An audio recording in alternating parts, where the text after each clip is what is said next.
یہ جو دوسروں کی زمینیں قبضہ کر کے، خواہ کتنی تھوڑی زمین ہو، آپ صلی اللہ علیہ وسلم نے فرمایا من اخذ شبرا من الارض ظلما طوقه یوم القیامة من 7 اراضین، جس نے بالش بر زمین کسی کی جبرن قبضہ کر دی، بالش بر زمین، تھوڑی سی زمین،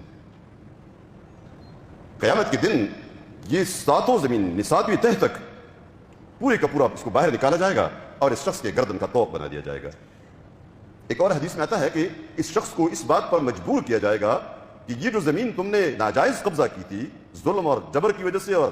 زیادتی کی وجہ سے اور غصب کے نتیجے میں تم نے جو زمین قبضہ کی تھی، اس کی پوری مٹی باہر نکالی جائے گی اور اس شخص کو مجبور کیا جائے گا اٹھا کے اس کو محشر میں پہنچا دو، وہاں اس کا فیصلہ ہوگا تمہاری تھی یا کسی اور کی تھی۔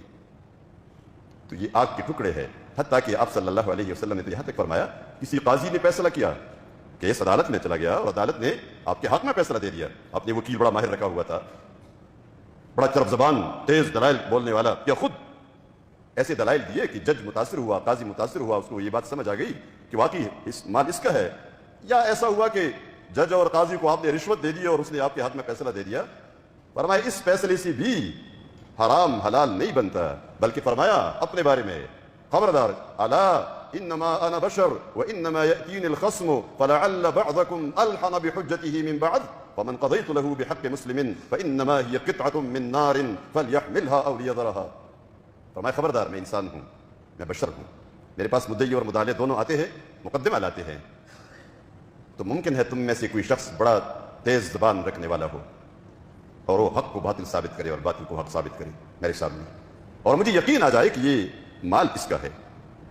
ہوتا ہے نا کبھی کبھی آج کل ہمارے ہاں ماہر وکیل کسے کہا جاتا ہے؟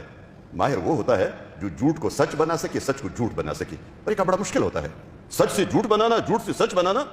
ایک جھوٹ کو صحیح ثابت کرنے کے لیے 100 جھوٹ نہیں 1000 جھوٹ اور بولنا پڑے تب بھی جھوٹ جھوٹ ہوتا ہے اور سچ سچ ہوتا ہے۔ بڑا مشکل کام ہمارے وکلاء نے اپنے ذمہ لیا ہے،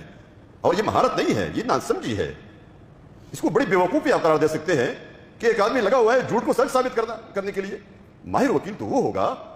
جو اپنے ذمہ یہ ڈیوٹی اٹھائے کہ سچ کو سچ ثابت کرنا ہے اور جھوٹ کو جھوٹ ثابت کرنا ہے۔ اگر آج کسی نے آپ کو سچا نہیں قرار دیا، 10 سال کے بعد سمجھ آئے گی لوگوں کی اس کی بات سچی تھی۔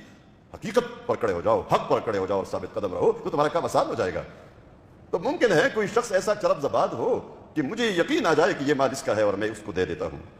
خبردار، فرمائے خبردار، فإنما هي قطعة من نار، یہ آگ کا ایک ٹکڑا ہے جو میں الگ کر کے اس کو دے رہا ہوں، تو اگر چاہے اس آگ کے ٹکڑے کو اپنے کندھوں کے اوپر رکھے اور لے جائے، اور اگر چاہے تو اس کو چھوڑ دے۔ یعنی رسول اللہ صلی اللہ علیہ وسلم کے فیصلے سے بھی حرام حلال نہیں بن جاتا، یہ صرف دنیا میں مسئلہ ختم ہو جاتا ہے، مشکل ختم ہو جاتی ہے، لیکن آخرت میں اس کا حساب دینا پڑے گا۔ جو چیزیں عدالت کے فیصلوں کے نتیجے میں رشوتیں دے کر اور ظلم اور زبردستی کر کے آپ نے قبضہ کر لیا اور لوگوں نے چھوڑ دیا آپ کو، ٹھیک ہے جی، تو خوش نہیں ہونا چاہیے، خوش نہیں ہونا چاہیے۔